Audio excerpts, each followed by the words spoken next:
What if everything you thought you knew about Cain and Abel was incomplete? We've all heard the story. Two brothers bring offerings to God. One is accepted, the other is rejected. Jealousy grows, and it ends in the first murder in human history. Simple, right? Not quite. When you take a closer look at the original text, this story becomes far more complex and far more interesting. Let's start with their names. The names Cain and Abel come to us through an ancient Greek translation of the Bible. In the original Hebrew, Cain is Cain, a name connected to the idea of acquiring or possessing. It reflects strength, ownership, something tangible. Abel, on the other hand, comes from the word hevel, which means breath, vapor, or something fleeting, something that doesn't last. In ancient Hebrew culture, names weren't random. They described a person's nature. So right from the beginning, we see a contrast. One brother represents substance and possession, the other, something temporary, almost fragile. That already challenges the way we usually see them. Now here's something most people don't realize. Cain and Abel may have been twins. The wording in the original text suggests a single conception followed by two births. In Hebrew storytelling, that detail matters. As for their roles, Abel becomes a shepherd, while Cain works the ground. This is important. After humanity is expelled from Eden, working the land becomes central to human life. In a way, Cain is continuing the role of his father, Adam. Then comes the turning point. Both brothers bring offerings. Abel brings animals from his flock. Cain brings produce from the land. God accepts Abel's offering, but rejects Cain's. And here's the key question. Why? The text doesn't give a direct answer.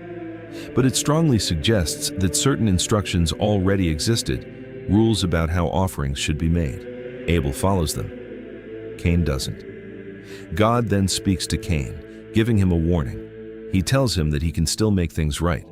But if he doesn't, sin is waiting at the door. There's a deeper layer here. In the original Hebrew, the wording hints that this isn't just about sin in general, but possibly about control, tension, and relationship. Some scholars believe this moment reflects a struggle between the brothers themselves. Cain, as the firstborn, would traditionally hold authority, but Abel, whose offering was accepted, may have begun to challenge that position, and that tension escalates. The moment of the murder is surprisingly unclear in the text. It says, Cain said to his brother, but what he said is missing. The sentence simply cuts off.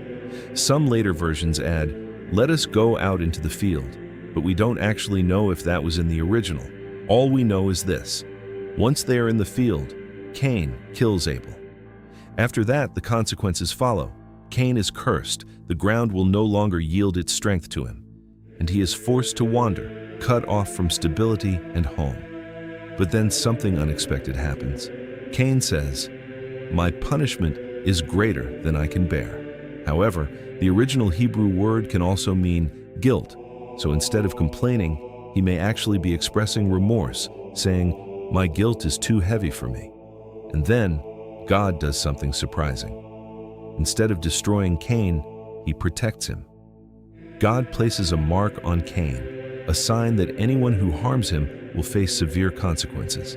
The exact nature of this mark is unknown.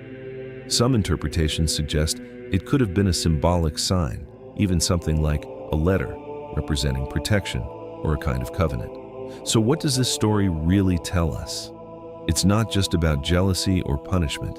It's about choice, about responsibility, about how quickly tension can turn into tragedy, and maybe most importantly, it's about mercy. Because even in the aftermath of the first murder, we see not only justice, but restraint, protection, and the possibility of something more. And that's what makes this story so powerful. The deeper you look, the more questions you find.